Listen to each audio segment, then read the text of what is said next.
आज सुनते हैं संतोषी माता व्रत की कथा।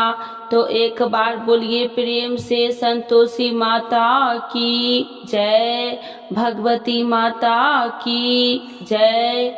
कंचनपुर नगर में एक बुढ़िया रहती थी। उस बुढ़िया के 7 बेटे थे। सभी का विवाह हो चुका था। 6 बड़े बेटे तो काम करते थे, लेकिन 7वां बेटा अभी कोई काम नहीं करता था। सुबह उठकर स्नान आदि से नियुक्त होकर 6 बेटे रसोई में बैठकर भोजन करते और फिर अपने काम पर चले जाते थे। बुढ़िया उन बेटे को अपने हाथ से खीर, पूरी, हलवा आदि बढ़िया बढ़िया व्यंजन बनाकर खिलाती थी। 7वां बेटा खूब धूप निकलने पर बिस्तर से उठता था, फिर स्नान करके भोजन के लिए रसोई में जाता था। बुढ़िया दूसरे बेटे का बचा हुआ खाना एक थाल में रखकर उसे दे देती थी। 7वां बेटा उसी भोजन को खुश होकर खा लेता था। भोजन करके वह घर से निकल जाता और अपने दोस्तों के साथ घूमता फिरता। इस तरह मौज मस्ती से उसके दिन व्यतीत हो रहे थे। उसकी पत्नी बार बार उससे कोई काम करने के लिए कहती थी, लेकिन वह हंसकर कहता था, अरे तुम बार बार क्यों काम करने के लिए कहती हो? कितने मजे से दिन गुजर रहे हैं। माँ कितने बढ़िया बढ़िया व्यंजन बनाकर खिलाती है। तब उसकी पत्नी क्रोधित होकर कहती है, माँ तुम्हें बढ़िया बढ़िया व्यंजन बनाकर नहीं खिलाती, बल्कि सबका बचा हुआ जूठा भोजन खिलाती है। यदि तुम्हें मेरी बात पर विश्वास न हो तो किसी दिन छिपकर स्वयं अपनी आंखों से देख लेना। अपनी पत्नी की बात पर उसे यकीन न था, लेकिन एक दिन इस बात की सच्चाई जानने का निर्णय करने का वह सिर दर्द का बहाना बनाकर एक चादर ओढ़कर रसोई घर में ही सो गया। थोड़ी देर के बाद उसकी माँ ने अपने बेटे को खीर, पूरी, हलवा आदि बनाकर खिलाए। भोजन के बाद उन्हें लड्डू खाने को दिए। भोजन करके वे अपने काम पर चले गए। उनके जाने के बाद बुढ़िया ने उनकी थाली में बचे भोजन को एक थाली में रखा। बचे हुए लड्डुओं के टुकड़ों को एकत्र करके दोबारा लड्डू बनाए। उसके बाद बुढ़िया ने 7वें बेटे को भोजन करने के लिए कहा। उसने सोते हुए चादर के नीचे से सब कुछ देख लिया था। वह उठकर बोला, माँ मुझे भूख नहीं है, मैं परदेश जा रहा हूँ। बुढ़िया ने कहा, कल जाता है तो आज ही चला जा। बुढ़िया के कठोर वचन सुनकर वह तुरंत परदेश जाने की तैयारी करने लगा। चलने से पहले वह अपनी पत्नी के पास गया। उसकी पत्नी गौशाला में गोबर के कांडे पाथ रही थी। उसने जाकर अपनी पत्नी से कहा, हम जावेंगे परदेश को, आवेंगे कुछ काल, तुम रहियो संतोष से, धर्म अपन पाल। अपने पति के वचन सुनकर कुछ गंभीर स्वर में पत्नी बोली, 2 निशानी अपनी देखूं मैं धीर, सुधी मतरी हमरी बिसरइयो, रखियो मन गंभीर। अपनी पति के वचन सुनकर वह बोला, मेरे पास निशानी के लिए बस यह एक अंगूठी है, इसे अपने पास रख लो, लेकिन अब तुम भी अपनी कोई निशानी मुझे दे दो, ताकि परदेश में उस निशानी को देखकर तुम्हें याद कर सकूं। अपने पति की बात सुनकर वह बोली, नाथ मेरे पास निशानी के लिए कुछ भी नहीं है। कुछ सोचकर उसने गोबर के हाथ से उसकी पीठ पर छाप लगा दी। 7वें बेटा अपनी पत्नी की उस निशानी को लेकर परदेश के लिए चल पड़ा। कई दिनों की लंबी यात्रा करके वह एक सुंदर व विशाल नगर में पहुंचा। वहां उसने कई दुकानदारों से नौकरी देने के लिए प्रार्थना की, लेकिन सबने उसे परदेशी जानकर उसकी प्रार्थना ठुकरा दी। निराश होकर अंत में वह एक सेठ की दुकान पर पहुंचा। उसने सेठ से भी नौकरी देने की प्रार्थना की।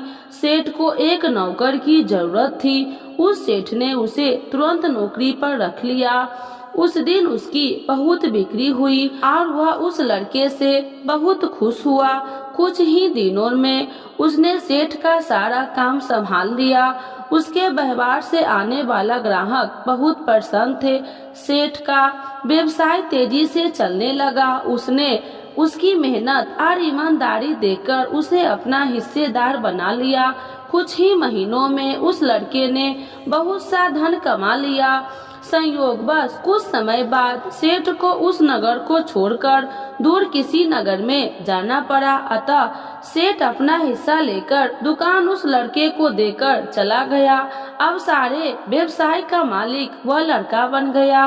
उधर बुढ़िया उस लड़के को पत्नी को बहुत दुख देने शुरू कर दी थी। वह हर समय बहू को जली कटी बातें सुनाती रहती थी। वह बेचारी हर समय काम पर लगी रहती थी, लेकिन फिर भी उसकी जेठानियां उसे कुछ न कुछ बुरा भला कहती रहती थी। सुबह होते ही बुढ़िया उस लड़के को की पत्नी को जंगल से लकड़ियां लाने के लिए भेज देती थी। उसे आटे से निकले चोकर की रोटियां खाने को देती थी और नारियल की कटोरी में पानी पीने के लिए देती थी। वह बेचारी चोकर की रोटी खाकर भी किसी से कुछ नहीं कहती थी, बस इसे अपने भाग्य का लेखा सोचकर चुप रह जाती थी। एक दिन वह जंगल से लकड़ियां काटकर लौट रही थी। उस रास्ते पर संतोषी माता का मंदिर था। उस मंदिर के पास लकड़ियां का गठरा जमीन पर रख वह कुछ देर आराम करने के लिए रुकी। मंदिर में उसने बहुत सी स्त्रियों को पूजा करते देखा तो उसने पूछा, आप सब किसकी पूजा कर रही है? पूजा के करने से क्या पुण्य मिलता है? एक स्त्री ने उसे बतलाया, हम सब संतोषी माता का व्रत करके उनकी पूजा कर रही है। संतोषी माता की पूजा करने से धन संपत्ति में भंडार भर जाता है, निर्धनता दूर होती है, परिवार में शांति से रहते हैं, लड़कियां का शीघ्र विवाह होता है और उन्हें शोक बर मिलता है, व्यवसाय में लाभ होता है, निसंतानों के घर में संतान होती है। पति अगर परदेश गया हो तो संतोषी माता की अनुकंपा से शीघ्र घर लौटता है।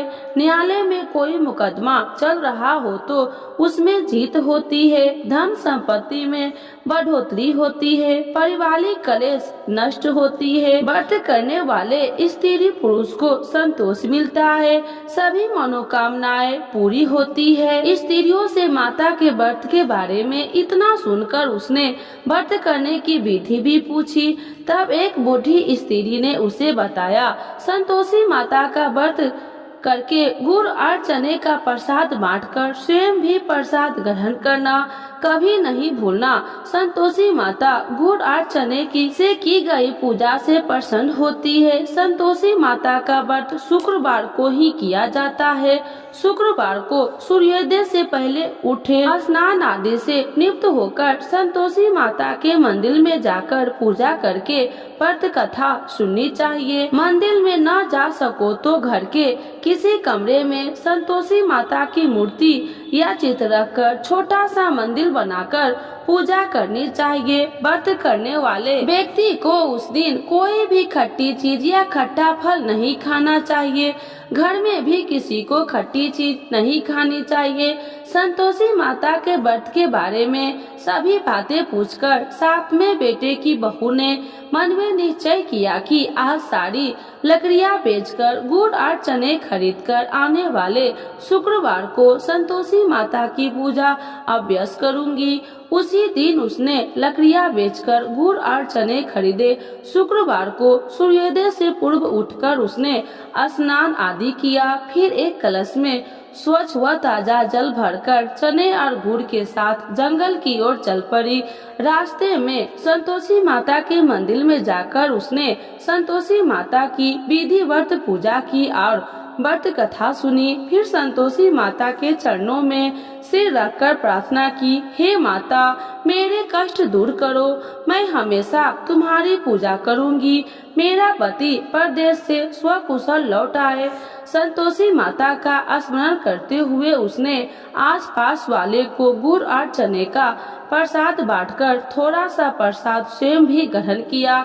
इस प्रकार साथ में बेटे की बहू ने हर शुक्रवार को संतोषी माता का विधिवत व्रत किया आरंभ कर दिया। दूसरे शुक्रवार को उसने व्रत किया तो उसके पास पति का पत्र आ गया। तीसरे शुक्रवार को पति का भेजा हुआ रुपया आ गया। इस पर घर के लोग उससे ईर्ष्या करने लगे। जेठानियां ताने देने लगी, अरे अब तो पति का पत्र आने लगा है, रुपया भी आने लगा है। घर के बच्चे भी बार बार कहने लगी, अब तो चाची के पास रुपया आने लगा है, अब तो वह किसी से सीधे मुंह बात नहीं करेगी। वह बेचारी सबके ताने सुनकर चुप रह जाती।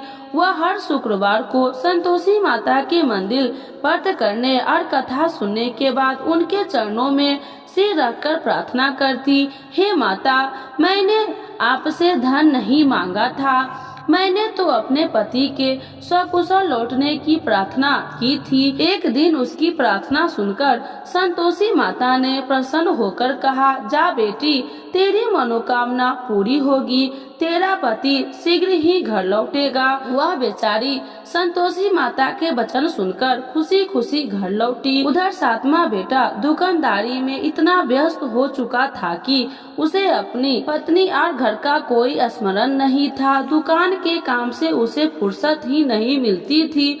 संतोषी माता उस बेटे की इतनी व्यस्तता देखकर बहुत परेशान हुई। तब बहुत सोचकर संतोषी माता ने उसे बेटे को स्वप्न में दर्शन देकर कहा, धानी साहूकार सो रहा है या जाग रहा है? वह बोला, हे माता, मैं जाग ही नहीं रहा और सो भी नहीं रहा, आप मेरे लिए आज्ञा करें। संतोषी माता ने कहा, तूने परदेश में आकर इतना धन कमाया, पर क्या तुझे अपनी पत्नी का कुछ भी स्मरण नहीं है? उसने कहा, हे माता, मुझे अपनी पत्नी को तो स्मरण है, लेकिन इस दुकान से कहीं जाने का मुझे अवकाश नहीं मिलता है। अब देखो ना, सारा रुपया व्यवसाय में लगा हुआ है।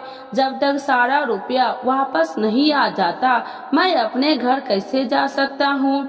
संतोषी माता ने कहा, कल सुबह उठकर संतोषी माता का नाम लेकर मंदिर में घी का दीपक जलाकर पूजन करना और फिर दुकान पर जाकर संतोषी माता के नाम का दीपक जलाकर प्रणाम करके काम शुरू करना। शाम होते होते उधार दिया धन लौट आएगा। इतना कहकर संतोषी माता उसके स्वप्न से अंतर ध्यान हो गई। सुबह उठकर उसने अपने मित्रों से स्वप्न की बात कही। वे सब उसका मजाक उड़ाने लगे, लेकिन उसका मन नहीं माना। उसने संतोषी माता पर पूरा विश्वास करके मंदिर में जाकर घी का दीपक जलाया। दुकान पर भी दीपक जलाकर संतोषी माता का स्मरण करके काम शुरू किया। उस दिन संतोषी माता की अनुकंपा से सचमुच चमत्कार हो गया। उधार सामान ले गए लोग जल्दी जल्दी रुपया लौटाने आने लगे। देखते ही देखते रुपया का ढेर लग गया। शाम तक सारा धन लौट आया। दुकान का सारा सामान भी हाथों हाथ बिक गया। तब संतोषी माता को नमस्कार करके वह अपने घर लौटने की तैयारी करने लगा। उधर साथ में बेटे की पत्नी प्रतिदिन की तरह जंगल से लकड़ियां काटकर घर की ओर लौट रही थी। लकड़ियां का बोझ अधिक होने के कारण उसने मंदिर के पास गठरा उतारकर मंदिर के चबूतरे पर बैठकर थोड़ा सा विश्राम किया। फिर उसे दूर से धूल उड़ती दिखाई दी। उसने संतोषी माता से पूछा, हे माता, आज यह धूल कैसी उड़ रही है? माँ ने प्रसन्न होते हुए कहा, आज तुझे तेरी पूजा का फल मिलेगा। तेरा पति परदेश से लौट रहा है, यह धूल उसके लौटने से उड़ रही है। अब तू इन लकड़ी के 3 हिस्से कर, एक हिस्सा नदी के किनारे रख, दूसरा हिस्सा मंदिर में रख दे और तीसरे हिस्से को सिर पर रखकर घर ले जा। तेरा पति लकड़ियां देखकर रुकेगा, लकड़ियां जलाकर भोजन बनाकर खाएगा और फिर घर जाएगा। तू घर पहुंचकर लकड़िया का गठरा आंगन में डालकर कहना, सासू जी लकड़ी का गठरा ले आई हूँ, चोकर की रोटियां और नारियल की कटोरी में पानी दे दो। फिर पूछना आज घर में कौन मेहमान आया है। संतोषी माता की बातें सुनकर वह खुश होती हुई घर की ओर चल पड़ी। कुछ देर बाद उसका पति वहां पहुंचा और लकड़ियां का ढेर देखकर उसने भोजन बनाकर खाया। फिर कुछ देर विश्राम करके वह घर पहुंचा। उधर बहू ने लकड़ी का गठरे जमीन पर डालते हुए जोर से आवाज लगाई, सासू जी लकड़ियां ले लो, चोकर की रोटी दे दो, नारियल की कटोरी में पानी दे दो, आज घर में कौन मेहमान आया है। यह सुनकर उसकी बुढ़िया सास बोली, बहू ऐसा क्यों कहती है, तेरा पति ही तो परदेश से आया है। नहा धोकर मीठी खीर खा, नए कपड़े पहनकर पति के पास बैठ।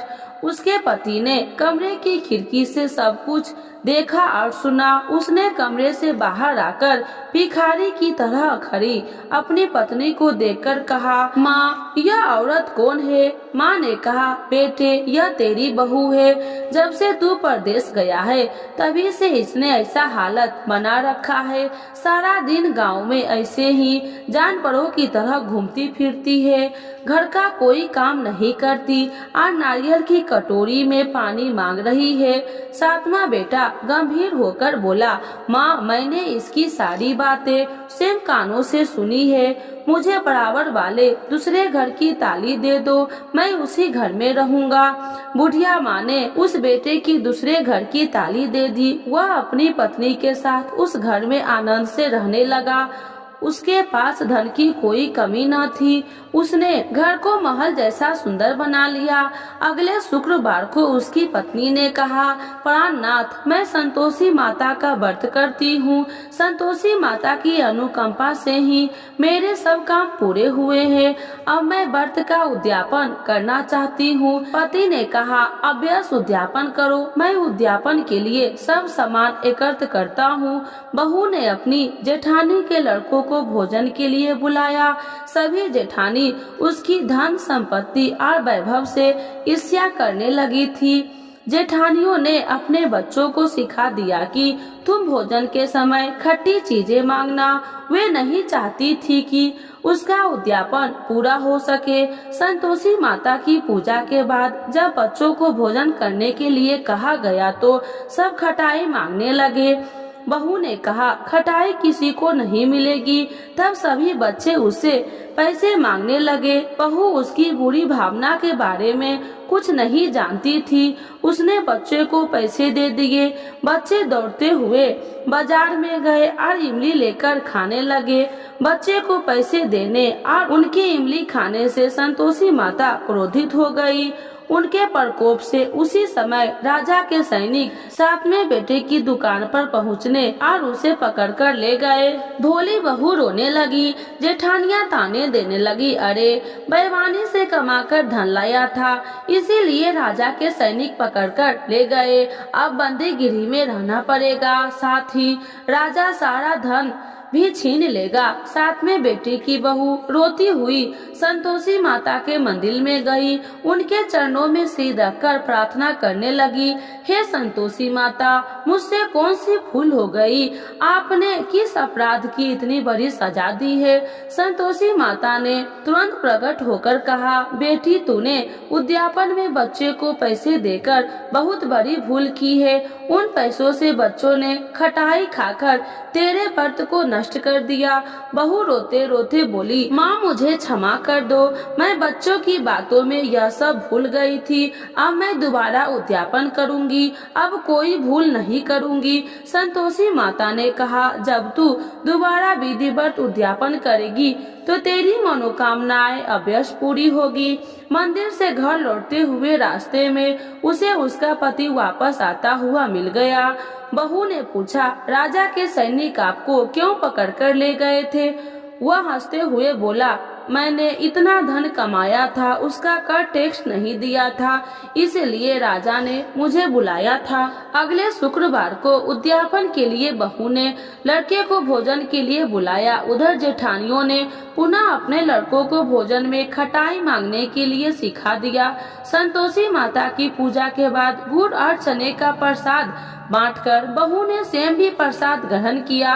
बच्चे को जब भोजन के लिए बैठाया और खीर पूरी हलवा खाने के लिए कहा गया तो वे बोले, हमें खीर हलवा अच्छा नहीं लगता, हमें तो खट्टी चीजें खाने को दो। बहू ने कहा, किसी को खट्टी चीजें खाने को नहीं मिलेगी और मैं तुम्हें पैसे भी नहीं दूंगी। खीर पूरी हलवा खाना है तो खाओ। बच्चे नहीं माने तो उसने उन बच्चे को भगाकर ब्राह्मण के बच्चे को बुलाकर भोजन करवाया। दक्षिणा में उस बच्चे को मीठे फल खाने को दिए। उसके उद्यापन से संतोषी माता बहुत प्रसन्न हुई। उनकी अनुकंपा से बहू शीघ्र ही गर्भवती हुई। 10वें महीने में उसने एक सुंदर पुत्र को जन्म दिया। बहू प्रतिदिन उस बेटे को लेकर संतोषी माता के मंदिर में जाने लगी। कुछ दिनों के बाद संतोषी माता ने सोचा, मैंने इसे जीवन के सभी सुख दिए हैं, अब इसकी परीक्षा लेकर देखती हूँ। यह सोचकर संतोषी माता ने एक बुढ़िया का रूप धारण किया और लाठी टेकती हुई बहू के घर पहुँची। बुढ़िया के सारे शरीर पर मक्खियाँ भिनभिना रही थी। उसे देख सारे मुंह सिकराने लगे। बुढ़िया ने जाकर दरवाजा खटखटाया तो बहू की सास ने दरवाजा खोला और उसे देखते ही जोर से चिल्लाई, अरे लड़को, इस गंदी बुढ़िया को भगाओ, मुझे तो ये कोई चुड़ैल नजर आ रही है, इसे भगाओ नहीं तो यह किसी को खा जाएगी। लड़के उठकर भागे और उन्होंने अपने घर के दरवाजे और खिड़की बंद कर ली। छोटी बहू बराबर वाले घर की खिड़की से उस बुढ़िया को देख रही थी। उसने जल्दी से दरवाजा खोला और बुढ़िया के पांव छूकर अपने घर में ले गई। सास ने उसे रोका तो बहू बोली, आज तो बहुत खुशी का दिन है, मेरी संतोषी माता मेरे घर आई है। छोटी बहू का बेटा दूध पीने के लिए रो रहा था। बहू ने उसे दूध भी नहीं पिलाया और संतोषी माता की सेवा में व्यस्त हो गई।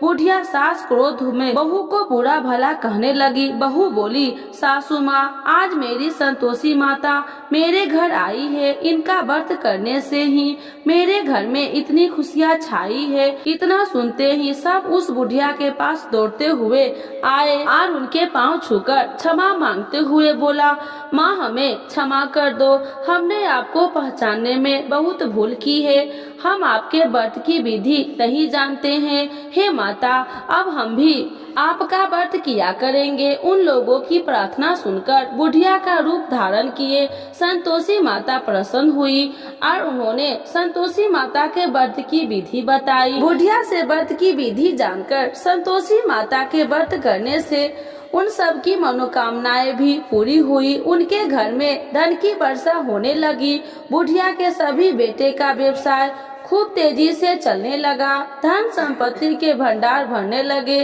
संतोषी माता का व्रत करके और व्रत कथा सुनकर गुड़ और चने का प्रसाद खाने वाले की सभी मनोकामनाएं संतोषी माता पूरी करती है। व्यवसाय में दिन दोगुनी रात चौगुनी तरक्की होती है। निसंतानों स्त्री को पुत्र की प्राप्ति होती है और संतोषी माता का विधि व्रत करने वाले कुमारी कन्याओं को मनचाहा सुंदर और स्वयं वर मिलता है। तो एक बार बोलिए प्रेम से, संतोषी माता की जय, भगवती माता की जय।